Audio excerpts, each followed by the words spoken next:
my core value in my life, in everything I do, is hospitality. And I think there are several different definitions for that. And one of them, a really simple one, is hospitality is just giving people a place to be when they would otherwise be alone. We are gatherers. I always have been. Our house is the party's at our house all the time. It's even in our tiny apartment, even when we didn't have a dining table, even when we had little babies. And a lot of it was I had so many people in my life that I really loved who I knew if I didn't extend the invitation, they'd be at home alone. And I didn't want that. That doesn't feel right to me.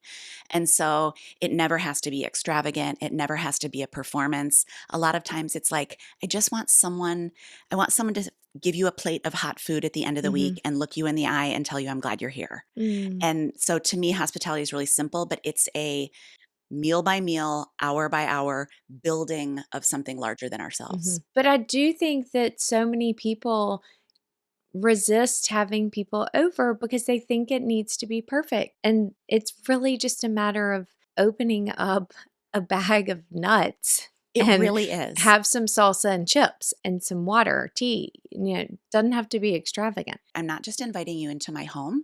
I'm inviting you into my family. And so how would I feed my family? I would just give them chips and salsa. I would just give them like half a pack of saltines and I would put it on a sheet pan. You get to be fed with the same amount of fanfare that my family does, which is not very much, but there's a real intimacy and beauty in that. Right. What a sweet thing to feel included in the rhythm of someone's family life. Oh, yeah. Well, I also think that it makes someone feel extra at home. Absolutely. If they're being treated like they belong. We try not to use the word company or entertaining. We talk about gathering and guests and family because the language that we use matters. And when you talk about entertaining is like tap dancing. It's like performing. It's a thing that we do. And I feel like gathering and practicing hospitality is really different than that. If you were gathering 8 people for dinner, just give me a little, how does that work? If I was doing 8 people, like let's say it's getting a little springy right now, but like my winter go-to would be, I call it kind of low-key big pot. So there's a big pot of something on the stove. Like I do like a creamy sausage and white bean soup with kale. So I would have that on the stove already in the Dutch oven. So I tend to do, and one of the things I talk about in the cookbook is sort of like repertoire cooking. Nobody minds if you serve the same thing, like let's say twice in one season. They're not like, I've had this soup before. No. They're like, I like your soup. Right. I feel like a regular in your kitchen when I'm having the same soup that I've had before. Yeah. Or even at my own house, and we'll have this great spread before dinner. And everyone's like, this could be my dinner.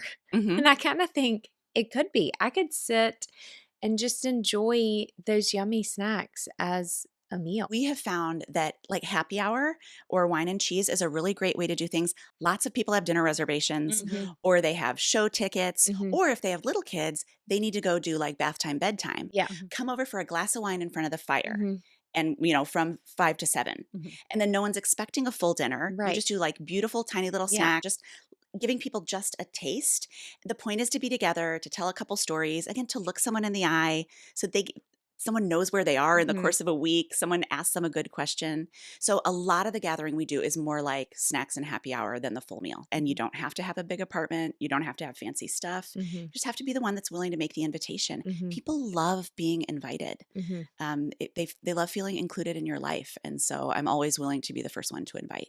I do think there's also that piece of not only do people feel intimidated about cooking, but they also kind of are like, I don't want to have people over.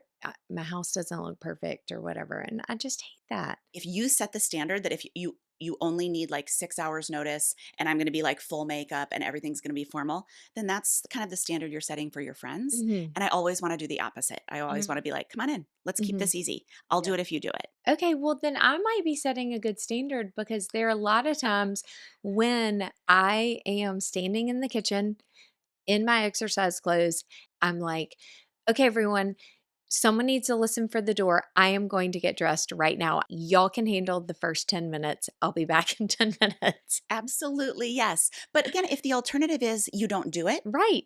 That's what a loss for you, for your kids, for everybody. Yeah. So if sometimes it's like a little bit of a hustle up the stairs right at the last minute, people are so happy to be connected. It's so worth it.